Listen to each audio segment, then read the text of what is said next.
vamos para mais um episódio do Amadcast e hoje com a estreia da Brenda Torres como host, também acompanhando a nossa convidada, a Daniela Bolivar, que é uma amiga minha, mas ao mesmo tempo uma referência no direito notarial e registral para todos nós, e estamos muito felizes hoje de recebê-la aqui. Dani, primeiro gostaria que você se apresentasse, né? Para quem não te conhece, os nossos ouvintes, quem está nos assistindo ali, a nossa audiência, pode ser que tenha alguém que não te conheça, então conta aí como foi sua trajetória jurídica, a escolha do direito e o que te levou até essa área tão, né, difícil para a maioria dos advogados.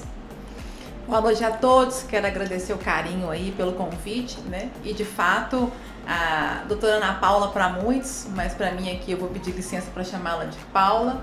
Também a nossa colega aqui junto, que eu estou conhecendo aqui hoje, já batemos um papo antes aqui, colocando a conversa em dia também.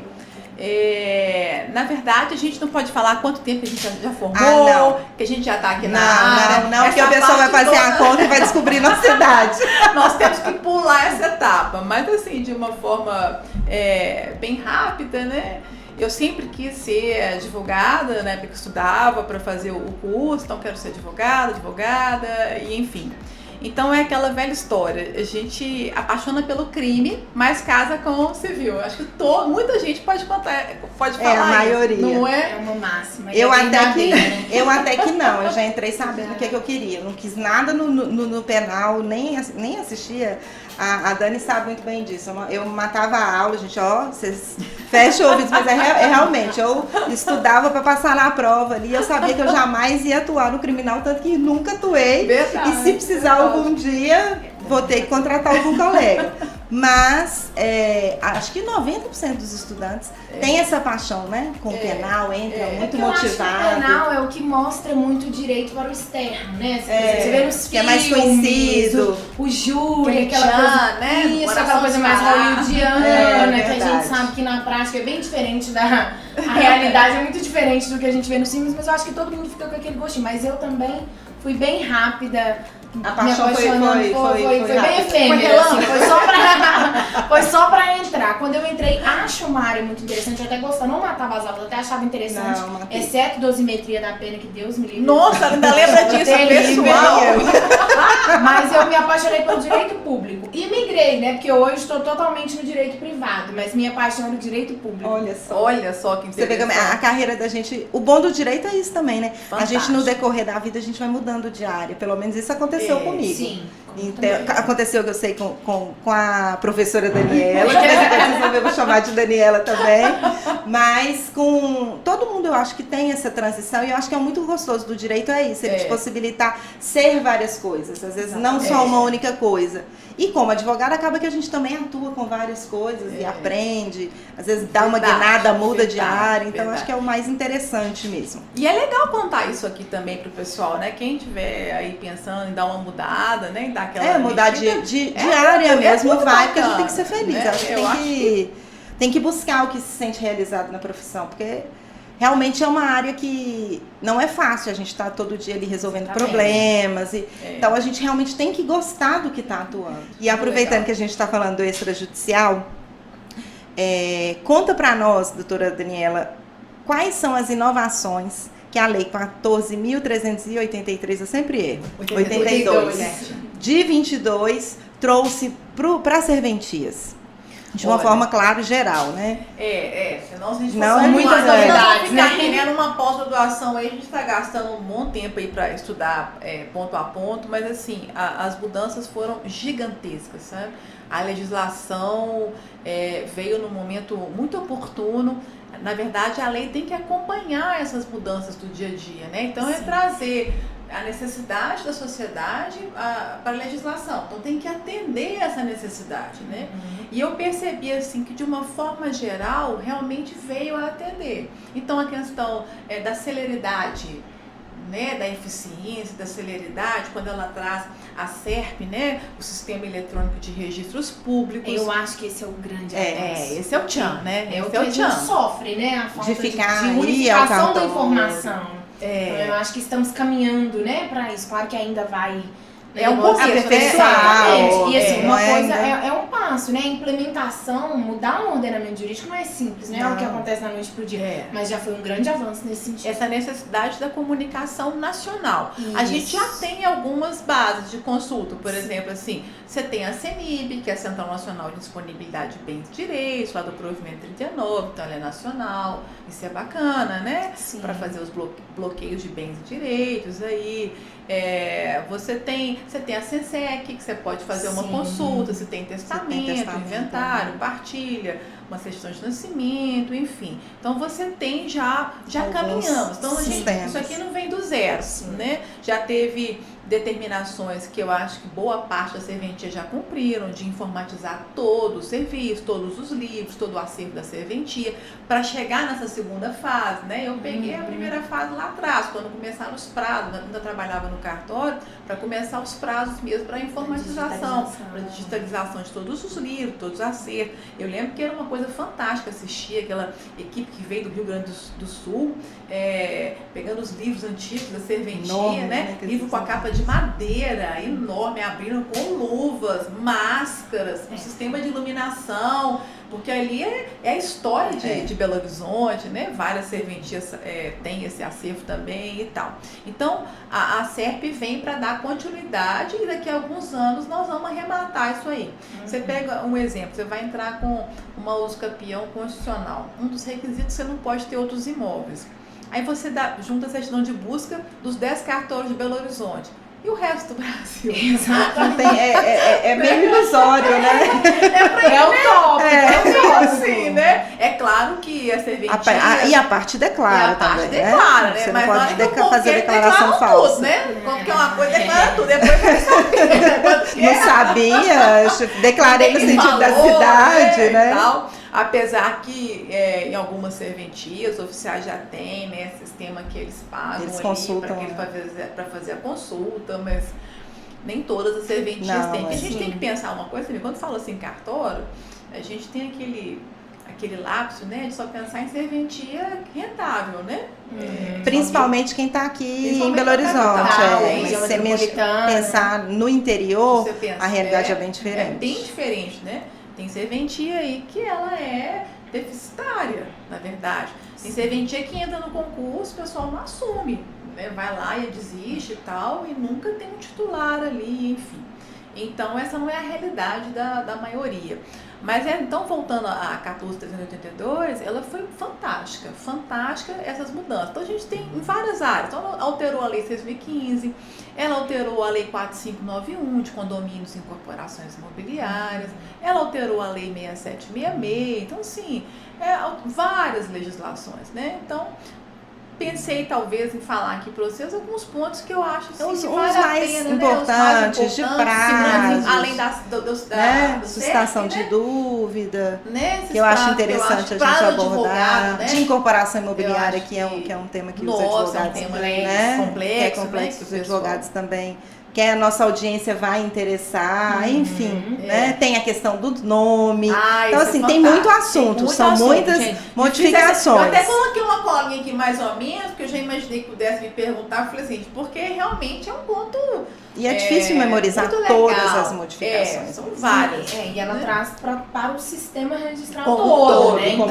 Como um todo. Dentro de cada segmento tem uma série de regulamentações e de alterações, inclusive em outras legislações, como você bem mencionou. Sim. Então, assim, prestigiando aí o registro civil, né? Que eu acho que foi muito impactante a questão da mudança do nome diretamente no cartório.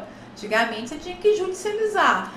Você tinha que ter um justo motivo para... Aliás, voltando, quando você adquiria a maioridade, você tinha um prazo aí de um ano, né? Para poder mudar diretamente no cartório, tinha que ser motivadamente, né? Justificar para o oficial do registro civil das pessoas autorais, ele ia fazer um estudo ali, participação do Ministério Público, enfim, aquela coisa toda, enfim, para você mudar. Hoje não, hoje com a nova lei você chega no cartório e fala, eu não gosto mais de chamar Daniela, eu quero chamar Maria. Ok, vamos lá, então tá, você vai chamar Maria. Claro, vou apresentar certidões, né, em meu nome, para ver se eu tenho algum apontamento, alguma ação, alguma pendência, alguma coisa. coisa. E aí, com a mudança do nome, o oficial faz essa comunicação, ele faz a comunicação em todos os órgãos também, isso é interessante, questão da segurança jurídica, né?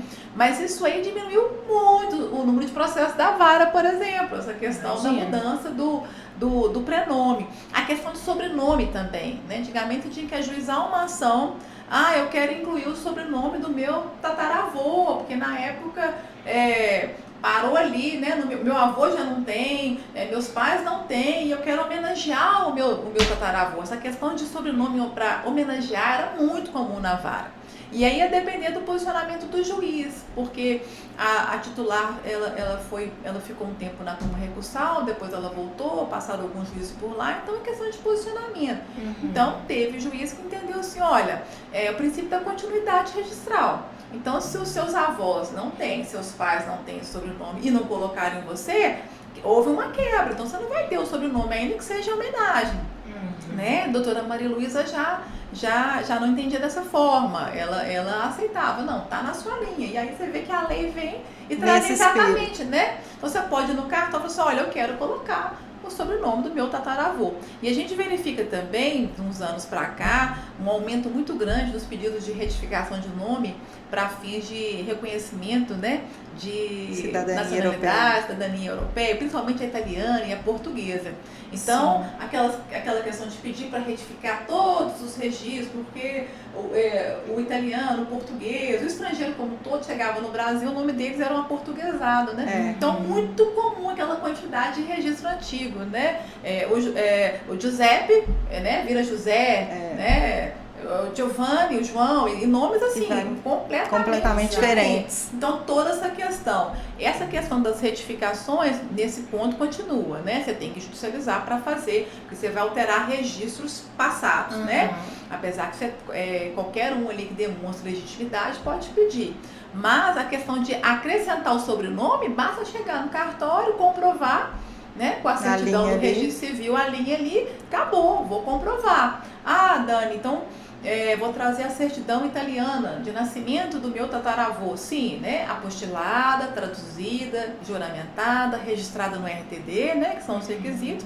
Vou demonstrar, vou conseguir acrescentar. O que a lei não permite é retirada de sobrenome. Retirar, a gente continua tendo que judicializar.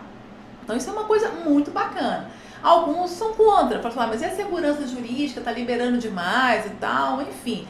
Tem posicionamento para os dois lados, direito, né? sempre tem. Sempre vai ter essa situação. Mas a gente perceber que agora, na prática, essa agilidade e esse movimento, né, que desafoga também o judiciário. Sim. Isso é importante. Já muitas pessoas já aplicaram, já conseguiram alterar nome, acrescentar, enfim, justamente por isso. As razões aí... Eu acho que é muito também no sentido de dar autonomia na esfera privada, né? O Estado não tem que entrar tanto. No que tange a vida privada das pessoas. Eu acho que caminha muito nesse sentido. E é interessante porque antigamente existia essa cultura... Na minha família mesmo é assim, a gente não tem os mesmos sobrenomes. Não. Alguns, aí tem um lado da família que ficou com um nome, com sobrenome, e o outro lado ficou com outro, assim. Então, eu acho que às vezes, principalmente para o reconhecimento de cidadania europeia, é comum que às vezes tem aquele que ficou desprivilegiado, né? Todo mundo logo eu não vou conseguir a cidadania, todo mundo da família tem, a pessoa não tem. Então, eu acho que com certeza isso facilitou muito, né? E assim, é uma otimização em cadeia, né? A gente facilita um procedimento que facilita vários outros e que desestimula o ajuizamento de diversas ações que às vezes eram necessárias para realizar um ato. Voltando à questão da desjudicialização. Exatamente. Da importância dela, do impacto que a gente vê para a sociedade. Desburocratização, porque é isso, assim, eu acho que dificilmente o judiciário vai estar em algum momento preparado. As demandas são sempre muito maiores do que a capacidade de absorver do sistema judiciário mesmo. Ser ágil para resolver. Exatamente. Então, para ter celeridade, eu acho que tem que desburocratizar, tem que favorecer os procedimentos extrajudiciais, aí também diminuir essa interferência do Estado ali na figura do judiciário, né? Porque, obviamente, ainda há uma participação do Estado quando a gente está falando de um ato notarial, né, e registral, mas ela é num outro sentido, né, numa outra perspectiva. Se a gente pensar que eu vou poder ir para o extrajudicial desde que eu não tenha lide, que eu não tenha briga, que eu não tenha resistência. Então não há o porquê, diante desse cenário, você judicializar. Né? Então, perfeitamente possível que você faça tudo diretamente no cartório. Né? Os serviços do extrajudicial, na verdade, é um braço do judiciário, se você parar para pensar. Né? Até porque o próprio judiciário que fiscaliza, que orienta e que pune, né? Os delegatários, os titulares de serventias. Então eu acho que dá sim para a gente trabalhar muito em cima disso para realmente desjudicializar naquilo que é possível. Claro. E volta a falar, não tendo lide, não tendo briga, não vejo por que não fazer diretamente no cartório, né? E continuando aí, trazendo alguns pontos que eu achei legal, essa questão do nome, e aí indo para o registro de imóveis, não tem como falar aqui de todas, a gente tem como esgotar tudo, né? Aí teria que ser mas assim, podcast, parte 1, parte 2, 3. A gente já tá nos 50, pode ter certeza, porque tem coisa demais, né? Mas no registro de imóveis, eu achei muito legal aí, trazendo uma homenagem à questão da celeridade, né? Os prazos, redução. Todos os prazos foram reduzidos de uma forma bem interessante. Então, você tinha aí prazo da prenotação, né, do protocolo, era 30 dias, agora esse prazo é 20 dias. Agora tem um olhar dobrado aí. Para o advogado, não sei se é tão legal assim a redução desse prazo, porque a prenotação, ela é paga. Sim. E o tempo está passando muito rápido, né, gente? Então, assim, se você realmente deixa cair o protocolo, né, que a gente fala. Eu vou falar, caiu o protocolo. Eu ia falar toda bonitinha aqui, o cancelamento, o protocolo, em razão da ausência da prática do agosto. Nada, a gente tá conversando com o advogado, cair o protocolo. Caiu o protocolo, quer dizer, você vai ter que pagar de novo, reapresentar. Né? Tem a questão do princípio da prioridade, as comunicações eletrônicas. Numa dessa aí, chega uma indisponibilidade de bens e direitos pela central, né? Chega uma penhora da Fazenda Municipal que torna o bem disponível desde logo. Então, quer dizer, tá tudo muito rápido. Então, isso aí é uma dica legal, né? Que vale a pena a gente passar para os colegas. Então, realmente, 20 dias o prazo da prenotação. Por outro lado, tem a questão do prazo para o oficial praticar o ato, né? Hoje ele tem um prazo de 10 dias. Todos os prazos no registro de imóveis hoje são prazos em dias úteis, né? Todos os prazos. Mas nós temos aí hoje um prazo de 10 dias como regra. Então, 10 dias para registrar uma incorporação imobiliária e outras transações mais complexas, né? Enfim. Mas então, no nosso Código de Normas, a gente tem os requisitos da nota devolutiva. Ou seja, o oficial recebeu o título, né? Uma escritura pública, uma sentença, um instrumento particular ou um contrato de financiamento imobiliário. Então, ele vai analisar ali, ver se no momento que aquele título foi celebrado, se foram observados todos os requisitos legais. Então, ele analisa, o princípio da legalidade mesmo, né? Então, ele analisa ali, isso aqui não constou, a lei determina venda de bens de uma criança, de um adolescente, por exemplo, tem que ter um alvará, tem que ter uma ordem judicial. E na escritura tem que constar esse alvará. Um exemplo, então ele verificou que na escritura não constou o alvará, ele está alienando bens de uma criança. Então ele vai fazer a nota devolutiva, vai colocar naquela nota devolutiva as razões, né, de fato e de direito. Ou seja, ele vai ter que trazer o artigo da lei, a legislação, porque o cartório é o cartório do registro, né? Então, por que ele não pode registrar? É o que a gente chama, que a Paula está falando, são as exigências legais, né? Que vem aí na nota devolutiva, na nota de exigências. Então, hoje, nós já tínhamos no Código de Normas falando quais são os requisitos dessa nota devolutiva. Isso eu achei muito legal. E agora a lei traz a 14.000, ela traz a 6.015 na nossa lei federal, quando ela fala, olha, vai ter ela altera que ser... 6.015. Ela altera 6.015, quando ela fala os requisitos. Você não tinha isso antes. Não.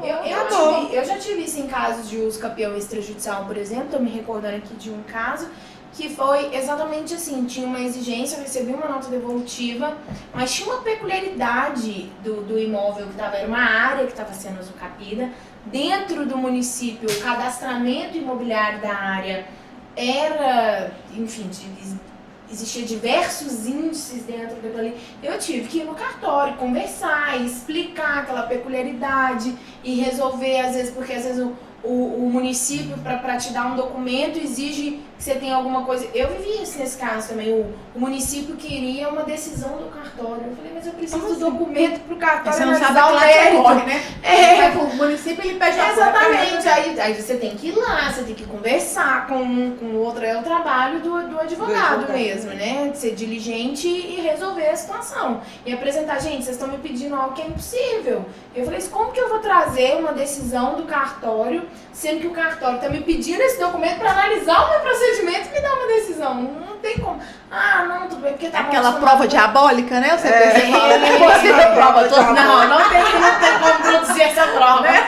Tá difícil, né? Cada hora eu corro. Gente, eu volto sempre a falar, que me perdoe quem defende os robozinhos, né? Mas o robozinho tá longe de substituir o homem, uma boa conversa, um bom papo, né? Claro. Eu não sei se eu aprendi isso com o meu oficial na época que eu trabalhei há muitos anos, e ele sempre falava isso, né?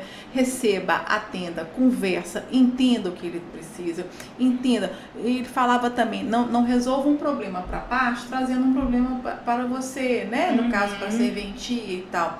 Mas esse contato eu acho muito importante. Então, assim, não sou contra a questão, né? A gente tem que avançar. Claro, enfim, é necessário. Mas é necessário também não deixar de lado uma coisa isso, não né? substitui a outra, né? Não exclui. Se complementam. Elas não são excluentes, né? Na verdade, elas são importantes. A facilidade de você mandar tudo por via eletrônica, né? Aí isso facilita tempo, porque né? Tem deslocamento envolvido, várias outras questões. A gente ganha tempo online, né? Mas a boa conversa ela não substitui, não. Jamais. Não é verdade? Pois Dani, adorei o papo. Assim, fluiu que a gente nem percebeu. Você vai ter que voltar no podcast, porque a gente tem muito assunto para abordar. Com certeza, gente, já fica o convite. E uma pergunta que a gente sempre faz, assim, tem que explorar muito o conhecimento dela, né? Com certeza. A gente vai trocando experiências, batendo um papo, e eu falo que eu sempre aprendo também. A gente sempre entra em sala de aula falando isso. Todo dia a gente aprende uma coisa nova. Uma visão, uma coisa que a pessoa fala, um intercâmbio ali que a gente tem. É uma troca ali que você faz dia tem uma novidade, né? Uma interpretação diferente, um precedente. Você fala, olha, nunca tinha pensado nisso. É verdade. E a gente sempre pergunta para os convidados, a gente sempre, né? Uma frase que motiva, que às vezes o dia que você tá ali mais desanimado e que te ajuda ali, quando você lembra, que te dá uma energia, falar, não, vou em busca, não vou desanimar. Você tem essa frase assim de vida que você sempre, quando você está num momento, a gente sempre pergunta isso para os nossos convidados. Tenho demais, eu falo, né? Tudo posso naquele que me fortalece. Essa é a frase sempre. São duas coisas, essa frase e ver o rosto da minha filha, né? Porque eu sou o espelho para ela, então eu tenho o dever de ser melhor ainda mais, porque ela tem que virar gente, então eu tenho essa questão a referência também, a referência dela, esse comprometimento, o exemplo. Então eu falo, são duas coisas, é o rostinho dela meio que olhando pra minha carinha, e aí, né? E a frase, tudo posso naquele que me fortalece, com certeza, né? Queria aproveitar então mais uma vez a oportunidade para agradecer vocês pelo convite. Gostei muito do bate-papo, fiquei muito feliz, nem vi o tempo passar. E agradeço muito o carinho aí, né? Bom rever a amiga que a gente só encontra agora só virtualmente e evento profissional. Né? Conhecer outra amiga aí também, gostei muito. Adorei essa experiência como host, né? Uma novidade para mim também, só tinha participado como convidada. Foi um isso. Prazer. Então não deixem, né, de nos seguir nas redes sociais. Nossos episódios nós mudamos até pela grande aceitação, seriam quinzenais e nós resolvemos agora vão ser semanais. Então fiquem atentos toda quarta-feira ao meio-dia no Spotify e no YouTube. Curta, nos siga e é isso. Até mais. Até mais. Tchau, gente.